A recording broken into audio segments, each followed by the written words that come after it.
not quite sure what they were screaming there, but violent protests breaking out once again at the ICE processing facility in Broadview, Illinois. Police arresting 21 protesters. One officer was injured in the brawl. Border Czar Tom Homan has had it, we all have, with the rise of violence against ICE agents. I was watching the videos before I came out here. When they put hands on a law enforcement officer, they're getting arrested, going to jail. They have a right to protest, but don't cross the line. A federal judge ordering hundreds of illegals released, but not so fast. Homeland Security posting on X, quote, "Womp womp, cry all you want. These criminal illegal aliens aren't getting released." Joining us now, former NYPD inspector and Fox News contributor Paul Mauro, along with Fox News contributor Deroy Murdock. Paul, I want to take you to Chicago tonight. I don't want to go there. What happens when you arrive? I mean, look, you can see what's going on. There's paid protesters and then there's paid protesters. There's a reason that in the middle of any weekday, the hyper-progressives who are driving all of this are able to field thousands of protesters in the middle of a workday. We used to say when I was still working, I don't understand, don't these people have jobs? Everybody else I know is at work. There's a reason for that. There is that ecosystem we've spoken so much about, the series of NGOs, they do the organizing. A lot of them are constituted as 501c3s, but then they throw the money to 501c4s, which are allowed to do the political stuff. This thing churns and churns and churns. We're only starting to peel back on it, but Soros, the Ford Foundation, Rockefeller Foundation, all these other groups, this is what they do for a living. What people don't understand is what you're seeing there is a career path.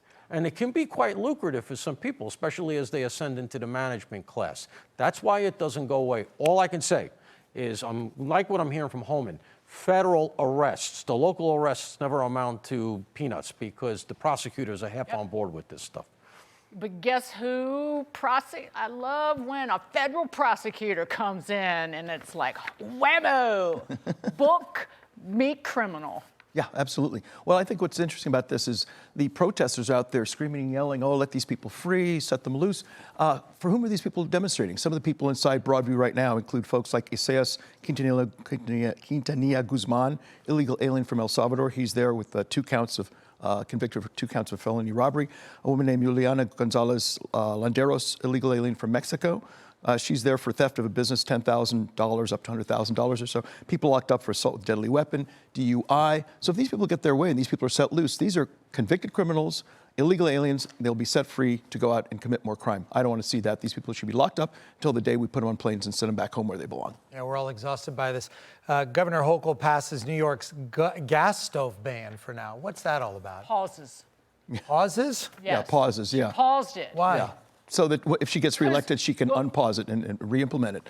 Yeah, this originally was done about 3 or 4 weeks after they had a massive snowstorm in Buffalo. 9 people froze to death. Now, if you're, because you lose power during these storms like this, you want to have plan A, which is electricity, plan B, natural gas stove. So if you find that your power goes out, you can eat, you can cook, you can put a pot of water on the stove, heat the place up, and not die. So Kathy Hochul is putting people in the snow belt at risk of death if they can't have natural gas stoves. She should leave us alone, let us have electric stoves we want, gas stoves we want, none of her damn business, get her nose out of this. And the research on which the ban was based is just utter horse manure. Yeah. It's not a health risk unless you run your gas stove with no ventilation and all the windows closed in basically a closet.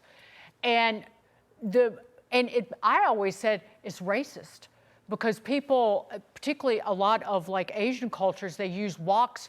You can't use a wok on an electric stove, but I think that might be part of what she's up to. Restaurants too. Restaurants do use gas stoves. It's much more controllable, and you can also get it hotter. So gas stoves always work better in that context. And the thing is, this is her MO. She did this with congestion pricing. She paused it. She actually filibustered it a little bit. Don't worry about it, don't worry about it. After the election, boom, she puts it in. She's feeling the heat from Stefanik, from a growing movement against her. She might even get primaried. Next year, obviously, is a midterm election. There's a lot of House seats up for grabs. There's going to be a lot of money pouring into New York. She's going to be front and center targeted there. And the real rub for her is she owns Mamdani a bit because she endorsed him. So as Mamdani comes in, look, the article's telling us how great Mamdani is. They've already been written by the New York Times. We know that. But that said, the rest of us who live here in and around New York State, we're going to see what's going on. It's part of what she owns. She's fighting for a political career. Let me predict. If they ban these stoves, somebody's going to end up burning a building down using a propane camping stove. Yep. Yeah, Got it. Point. very true. No, just because they're going to cook on gas. I'm cooking with gas. You're not banning my gas stove, and then they accidentally burn the building down. Oops. Comedian Jim Gaffigan defending not getting political with his comedy, telling Variety, quote, "My best friend from childhood was furious that I did the Al Smith dinner. He said, I can't believe you didn't destroy Trump." And I'm like, I know it's not going to change anything. And the task was to attack both sides. People are coming to a show to have a break from some of this drama. Amen, Paul. Yeah, and you know what? I got to speak up for him because I saw some of this and he was good. And one of the reasons he was good is you saw him hitting both sides. And you know what? People appreciate that. People get the foibles on both sides. Neither side is perfect. We all know that, no matter how you vote.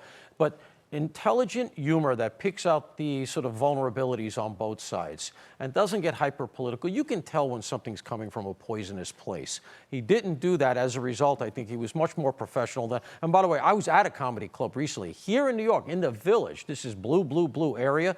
Comics, there was like 4 or 5 comics. A number of them made very political jokes. They died. That was here. I was very surprised. Yeah. Deroy, when you think about where the country's going, how do we use humor to kind of bring people together in your mind? You got 5 seconds.